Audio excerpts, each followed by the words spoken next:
स्वागत है आपका एक बार फिर से बनो अपना फाइनेंस मिनिस्टर में। और इस शो में न सिर्फ हम आपको निवेश की रणनीतियां बताते हैं, नुस्खे बताते हैं कैसे अपने इन्वेस्टमेंट्स में आगे बढ़ना है, लेकिन कैसे समझदारी से इन्वेस्टमेंट भी करनी है, इसी को लेकर सीख भी देते हैं। और आज एक बेहद ही खास मामला हम दर्शकों के सामने लेकर आ रहे हैं, क्योंकि बहुत सारे युवाओं ने अब निवेश के सफ़र में जुड़ना शुरू किया है। पिछले 3 साल में जिस तरह से हमने बाजार में एक मैच्योरिटी देखी है, निवेशकों में भी नए निवेशकों का रुझान हमने बहुत आता हुआ देखा है। और कई बार हमने फिलहाल की गिरावट को देखकर या फिलहाल के उतार चढ़ाव को देखकर ये महसूस किया है कि जो नए निवेशक हैं खासतौर से, वो बाजार के इतिहास को नहीं जानते हैं, वो बाजार के उतार चढ़ाव जो कि उसकी फितरत है उसको नहीं समझते हैं। स्टॉक एक दिन में कितने गिर सकते हैं और इससे उनके पोर्टफोलियो में क्या इंपैक्ट हो सकता है, ये बारीकी और पेचीदगियां वो नहीं समझते हैं। इसीलिए आज हम थोड़ा सा इतिहास में जाएंगे और उस इतिहास के जरिए खासतौर से जो नए निवेशक हैं, जो युवा निवेशक हैं, जो जेनजीज हैं, उनको बताएंगे कि कैसे सावधान रहना बहुत जरूरी है। ये एक मास्टर क्लास है, ये एक पाठशाला है आपके लिए अगर आप एक युवा निवेशक हैं। कुछ डेटा आपकी स्क्रीन पे हम फ्लैश कर रहे हैं जहां पे इंडिविजुअल स्टॉक्स का नाम आ रहा है और स्टॉक्स में एक दिन में कितनी गिरावट आई है और किस वजह से आई है। हाल ही में कुछ अगर हम नाम ले लें तो एजीएस ट्रांजैक्ट जैसे कुछ काउंटर्स जो कि 80% तक गिर गए हैं। इंडस्ट्री हमने देखा यहाँ पे लगभग 25% तक साफ हो गया है। पीछे इतिहास में अगर आप जाएं तो येस बैंक 2018 के आसपास हमने देखा है कि 90% की गिरावट एक दिन में झेल गया है। पेटीएम हमने देखा कि आरबीआई की पाबंदी लगी और उसके बाद तमाम गवर्नेंस इशू सामने आया जहाँ पे 40 से 50% तक का हमने एक फॉल देखा है। वोडाफोन आइडिया हमने देखा जनवरी 2018 से लेकर 19 तक लगभग 70 से 80% तक यहाँ पे काउंटर में गिरावट देखी गई है, जहाँ पर बहुत लोगों का पैसा साफ हुआ है। ऐसे लोग जिन्होंने भले ट्रेडिंग कर रखी हो, भले ही लंबी अवधि के लिए निवेश कर रखा हो, उन सब के पैसे यहाँ पे साफ हुए हैं इश्यूज़ की वजह से। इश्यूज़ कुछ भी हो सकते हैं, फाइनेंशियल डिस्ट्रेस हो सकता है, एसेट क्वालिटी कंसर्न्स हो सकते हैं जहाँ तक बैंकों की बात है, बढ़ते हुए एनपीए हो सकते हैं बैंकों की बात है जहाँ तक। हालांकि हमारे पास एक सशक्त रेगुलेटर है जो इन सब चीज़ों पर नकेल कसे हुए है, निगरानी रखे हुए और लगातार निवेशकों के और जितने मार्केट पार्टिसिपेंट्स हैं उनके हितों के लिए फैसले लेता है। लेकिन बतौर निवेशक होने के नाते एक ऐसा शख्स जो कि शेयर बाजार से जुड़ा हुआ है, जो अपनी मेहनत की गाढ़ी कमाई लगा रहा है, बहुत ज़रूरी है कि आप सावधानी बरतें, कुछ पेचीदगियां आप समझें। तमाम काउंटर्स के नाम जहां पे हमने लोगों का पैसा साफ होता हुआ देखा है, खबरों के चलते और अलग अलग इशू के चलते हम फ्लैश कर रहे हैं। लेकिन चर्चा को मैं खोलती हूँ, हमारे दर्शकों को अब मिलाते हैं हमारे आज के मेहमान से। फिरोज अजीज मेरे साथ जुड़े हुए हैं, deputy CEO Anand Rathi wealth, JP Singh CEO ITI mutual fund, Arnab Pandya founder money edu school. आप तीनों का स्वागत है इस बेहद खास पेशकश में। तो एक पहला राउंड आप सभी से मैं एक ही सवाल के जरिए पूछना चाहती हूँ, क्योंकि आप तीनों ऐसे लोग हैं जिन्होंने बाजार की तमाम साइकिल्स देखी हैं। आप वैसे लोग भी हैं जिन्हें यूथ खास तौर से सुनता है, समझता है, उनसे टिप्स भी लेता है, सीखने की कोशिश भी करता है। जिस तरह से आप बाजार को समझते हैं, अगर मैं कल, आज और कल की स्थिति यहाँ समझना चाहूँ, फिरोज शुरुआत आपसे करती हूँ। कितने मैच्योर हुए हैं निवेशक, कितना मैच्योर हुआ है बाजार? फिरोज जी, आपको सुन के काफी बाजार और निवेशक दोनों ही मैच्योर हुए हैं। यूथ आपको ज्यादा सुनते हैं because they are able to relate to you for more than us. But coming back, दोनों को मैं कहूंगी जी। सो बहुत बदलाव आया है। देखिए, आंकड़ों के आधार पे ये कह रहा हूं कि बहुत बदलाव आया है। आप देखें, मार्केट जो ब्रॉडर मार्केट है, स्मॉल कैप पीक से सितंबर के पीक से ऑलमोस्ट 25% डाउन है इंडेक्स। और लास्ट मंथ की स्मॉल कैप की नेट फ्लो देख लीजिए, 3,800 करोड़ है। This is the third highest for the last financial year. समझदारी उसमें होती है जिसमें किताब कहती है कि नीचे खरीदो ऊपर बेचो, बट जहन और दिल कहता है कि ऊपर कोई बेचना नहीं चाहता, ऊपर खरीदते हैं लोग और नीचे बेचते हैं। ये करता रहा था इंडियन रिटेल। इस रट में घुस गया था कि वही जो बढ़ चुका था उसको खरीदता था, जो गिर चुका था उसको बेचता था। बट अब समझदार हो गया है। अब मैं एक ज्वेलर, मेरा बहुत बड़ा ज्वेलर दोस्त है, वो भी कहता है कि भाई गोल्ड का प्राइस ऊपर जाता तो कोई खरीदने नहीं आता। तो आज की डेट में Indian retail has come 9 on 10 on it's समझदारी when it comes to financial investments. बिल्कुल, इसी समझदारी को हम आगे बढ़ाते हैं अर्नव सर, क्योंकि हम आज इतिहास में जा रहे हैं और इतिहास में जब भी आप जाए तो युवा निवेशकों को जिस बात का हमने जिक्र किया है कि सावधान रहने की ज़रूरत है, किस किस तरह के मामले हमने इतिहास में आते हुए देखे हैं। मोटे तौर पर जब भी हम शेयर बाज़ार की बात करते हैं तो किस तरह की हेरा फेरी के मामले सामने आए हैं, किस तरह से हमने कॉर्पोरेट गवर्नेंस के इश्यूज आते हुए देखे हैं। मोटा तब में और अब में अगर इन मामलों में मैं समझना चाहूं तो कितना फर्क है, किस तरह के मामले आते थे और अब किस तरह के मामले सामने आ रहे हैं। Over a period of time अलग अलग प्रकार के मामले आप देखेंगे। एक अच्छा एग्जाम्पल है सत्यम कंप्यूटर्स का, जो नियरली 15 साल पहले आया था। वहां पर जो अकाउंटिंग में जो फ्रॉड हुआ था, तो जिसके हिसाब से नॉट ओनली सत्यम कंप्यूटर्स में पर ओवरऑल मार्केट का कॉन्फिडेंस हिल गया था। उसके अलावा आप over a period of time देखिए, अनेक कंपनीज के किस्से आएंगे जहां पर उनको शायद डेट का डिफॉल्ट हुआ हो या उनके बैंक्स हो जहां पर एनपीएस बढ़ गए हो। ये अलग अलग प्रकार के केसेस आपको आते रहेंगे।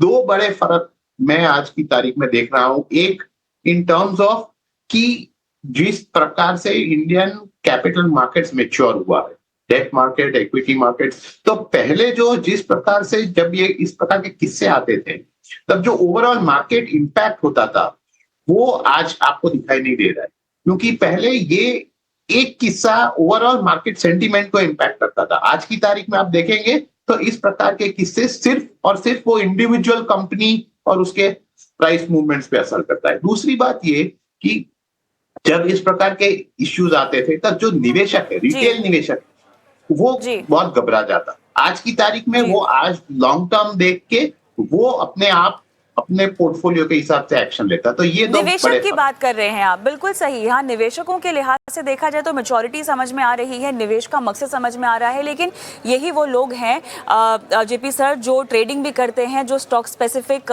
खरीदारी भी करते हैं, और जब एक दिन में कोई भी खबर आ जाए, जब स्टॉक गिरता है तो उनके पैसे भी डूब जाते हैं।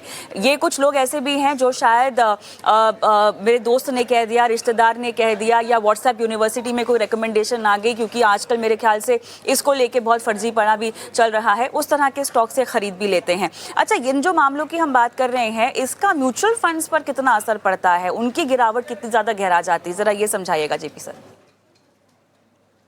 ऐसा है कि म्यूचुअल फंड के जो पोर्टफोलियो बनते हैं वो फंड मैनेजर परख के अपने फंडामेंटल्स देख के बाकी सपोर्ट टेक्निकल्स लेके बनाए जाते हैं।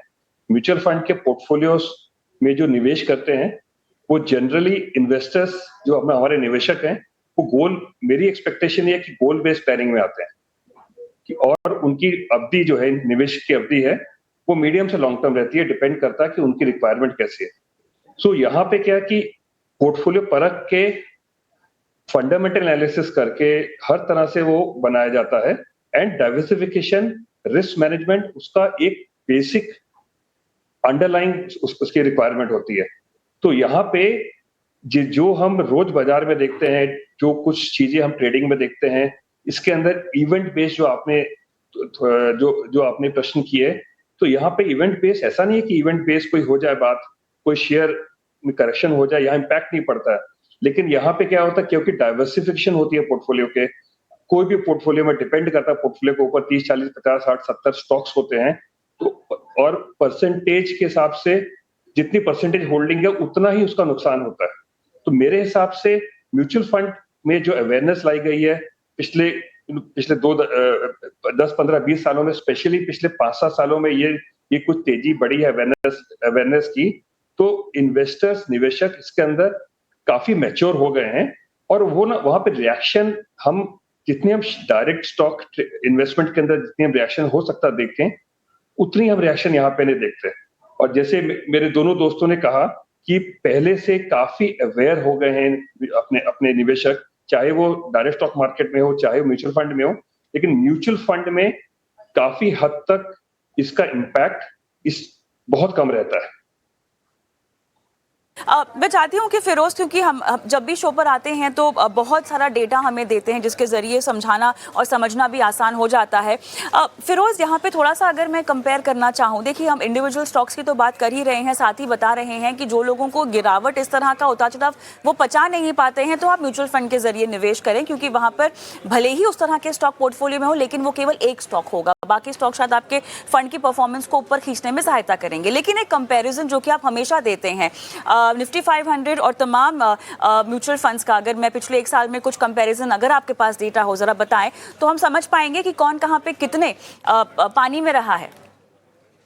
कविता जी, देखिए जैसे आपने कहा ना कि जब मार्केट गिरती है तभी रिस्क की कोई इज्जत होती है, जब मार्केट ऊपर चल रही होती है तो सब सब रिस्क को भूल जाते हैं। तो अगर हम म्यूचुअल फंड को एक diversified well managed structured investment vehicle मानते हैं तो ये जो टेस्टिंग पीरियड्स जिसको कहते हैं, जैसे जनवरी से ये कैलेंडर ईयर पता नहीं किस किस मौके से शुरू हुआ है कि मार्केट गिरती जा रही है, अब 3-4 दिन से रिस्पाइट आई है।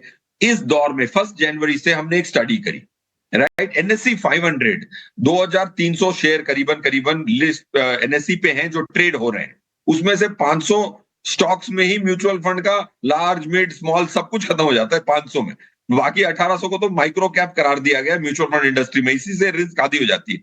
अब मैं 500 की मैं यूनिवर्स दूं तो एनएससी 500 में सबसे वर्स्ट स्टॉक है, एक स्टॉक था वर्लपूल, जब तक कि मैंने 5 दिन पहले देखा था उसकी गिरावट थी 49% की मार्च 13 को, फ्रॉम 1 जनवरी 49%, तो आधा हो गया। एनएससी 500 के स्टॉक की बात कर रहा हूं मैं। तो अब उसमें अगर मैं स्मॉल कैप फंड देखूं तो सबसे वर्स्ट स्मॉल कैप फंड था 24% का, वर्स्ट स्मॉल कैप फंड और वर्स्ट स्टॉक, वो भी एनएससी 500 के स्टॉक की बात कर रहा हूं मैं, 2000 में स्टॉक की नहीं बात कर रहा हूं, उसमें भी गिरावट आती है और एवरेज थी 12% की गिरावट, और इधर स्मॉल कैप में एवरेज गिरावट ही 29% की थी। सो पॉइंट ये कह रहा हूं कि देखिए मार्केट में गिरना कोई बड़ी बात नहीं है। अब जब 40-50% गिर जाता है ना तो डायरेक्ट इक्विटी वाले के दिल का जो बोझ होता है वो बेच देता है, और जो लॉस पेपर पे होता है उसको बुक करके डीमैट अकाउंट से अपने शेयर दे के ट्रेडिंग अकाउंट में लॉस बुक कर लेता है। लॉस होना मोमेंटरीली कोई प्रॉब्लम नहीं है, बट इतना लॉस बढ़ जाए कि इंसान के जज्बात हावी हो जाए, ये होता है हकीकत। इस पे मैंने स्टडी करी, 100 हमारे डायरेक्ट इक्विटी क्लाइंट जो हम नहीं कहते वो फिर भी करना चाहते हैं, उनकी मैंने स्टडी करी, 93% वो 100 क्लाइंट्स जो टॉप 100 है, वो 93 लोग 10 साल की पीरियड में म्यूचुअल फंड आनंद राठी के मॉडल पोर्टफोलियो को बीट नहीं कर पाए स्टॉक्स करने के बावजूद, क्योंकि जज्बात जो है ना वो आपसे गलत चीजें करवाते हैं। अगर मार्केट ऊपर नीचे होती है तो थोड़ी होती है, म्यूचुअल फंड और थोड़ा कम होता है, स्टॉक्स बहुत से। बिल्कुल बिल्कुल, और ये सब बातें इस वक्त इसलिए भी ज़्यादा महत्वपूर्ण है क्योंकि अर्नब जी हम तो देख रहे हैं कि लोग लोन ले लेके शेयर मार्केट में पैसे लगा चुके हैं, और जहां पर घाटा हुआ है तो हमने आत्महत्या की भी केसेस सामने आते हुए देखे हैं, जहां पे लोगों को समझ में नहीं आया कि इतने घाटे का वो क्या करें, अपने घर सब कुछ दांव पर लगा चुके हैं। अब मैं समझना चाहती हूँ क्योंकि मेरे पास समय भी समाप्त हो गया है, तो अब 30 सेकेंड का ही समय है। इंडिविजुअल स्टॉक प्लेयर्स की मैं बात करना चाहती हूँ, जो शेयर धारक होते हैं, कैसे पहचाने कि उनकी कंपनी जिसमें पैसे लगा रहे हैं वो वाकई उनकी मेहनत की गाड़ी कमाई के लायक है या नहीं? क्या टिप देना चाहेंगे आप अर्नब जी? देखिए सिंपल चीज है, आप रिसर्च शेयर खरीदने से पहले या इन्वेस्टमेंट खरीदने से पहले कीजिए, बाद में मत कीजिए। लोग क्या करते हैं, पहले खरीद लेते हैं फिर ये सब रिसर्च करते हैं, पर by which time it's too late.